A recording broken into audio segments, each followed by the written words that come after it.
30/4/64 शुक्रवार का चल रहा था। चौथे पेज की मध्याह्न में बात चल रही थी कि बाबा ने आगे भी कहा था कि मेरे को याद करो तो मेरे से योग अग्नि के द्वारा तुम्हारे विकर्म विनाश हो जाएंगे और हेल्दी तो बन ही जाएंगे। देखो ये देवताएं कितने हेल्दी हैं। ये त्रिमूर्ति और ये कृष्ण का चित्र बहुत फर्स्ट क्लास है।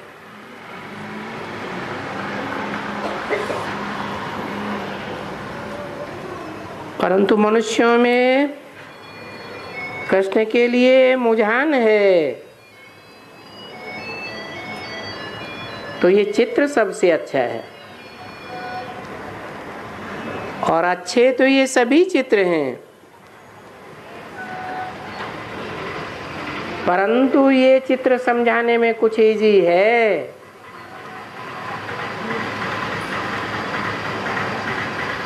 कौन सा चित्र? कृष्ण का चित्र। हाथ में स्वर्ग का गोला और पांव में लात मारते हुए नरक का गोला दिखाया है कृष्ण को। अभी देखो ये ब्रह्मा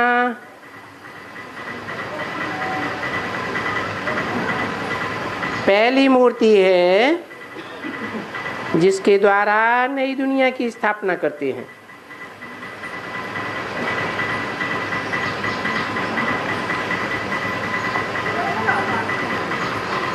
तो क्या ब्रह्मा द्वारा नई दुनिया की स्थापना हुई है? फिर क्या झूठ बोला है? ब्राह्मणों की नई दुनिया की स्थापना हुई।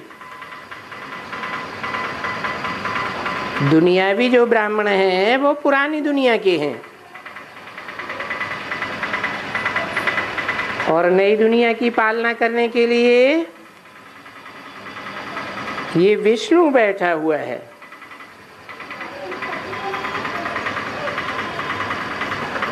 ब्राह्मणों की नई दुनिया अगर कहें तो फिर विष्णु कौन है?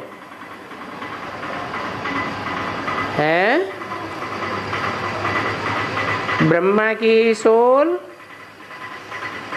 मनुष्य सृष्टि के बाप में भी प्रवेश करती है, माता के रूप में पार्ट बजाती है। इसलिए मूल रूप में विष्णु ये हुआ।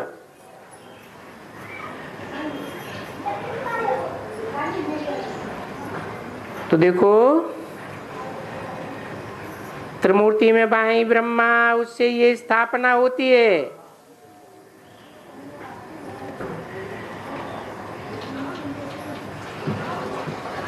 ब्राह्मणों की नई दुनिया की स्थापना। फिर जब स्वर्ग की स्थापना होगी तो ये जो शंकर है ये प्रेरणा करके सबका विनाश करता है।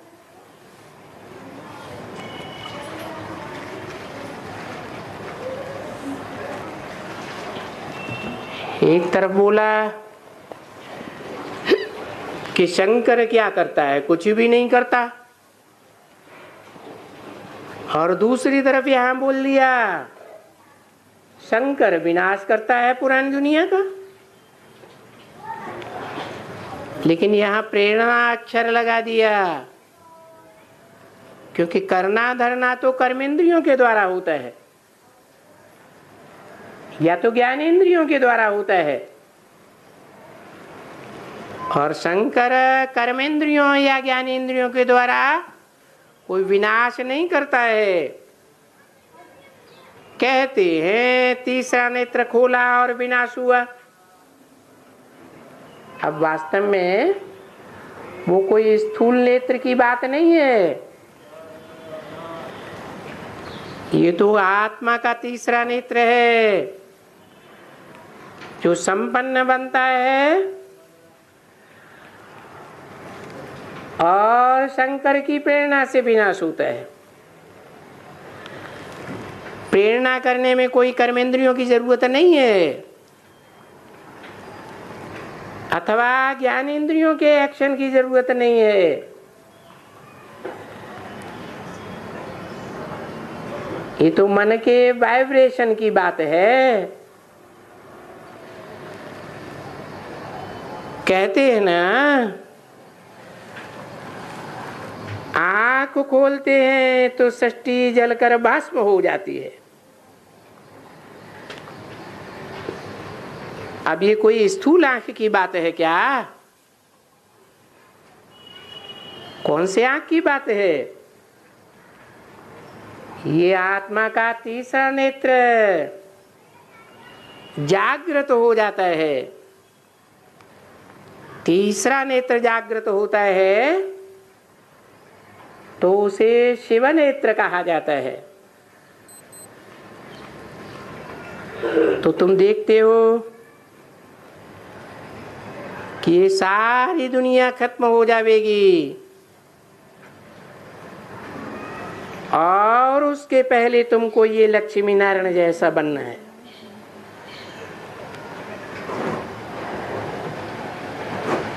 फिर ये बनो या इनकी प्रजा बनो। समझा ना? क्योंकि सभी तो नहीं लिखते हैं।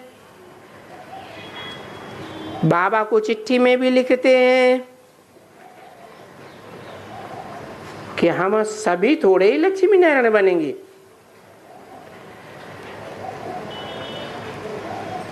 हम अपनी इतनी अभी हिम्मत नहीं रखते हैं। बच्चे लिखते हैं ना, हम तो फिर प्रजा में ही अच्छा रह सकते हैं।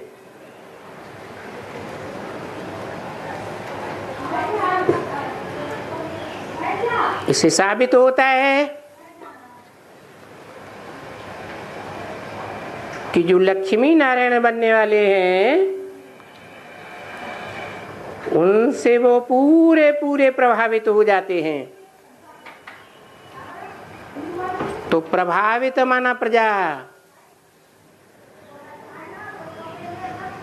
फिर कहते हैं इसके लिए आप जो कुछ भी हमको बोलो, हम तो प्रजा में ही आवेंगे। अब बोलने की तो कोई दरकार ही नहीं है। वो तो समझ आनी चाहिए कि वहां चाहिए तो चलो, जो कुछ भी है अपना बीज बोते जाओ। तन से, मन से, धन से बीज बोएंगे तो फल आवेगा ना।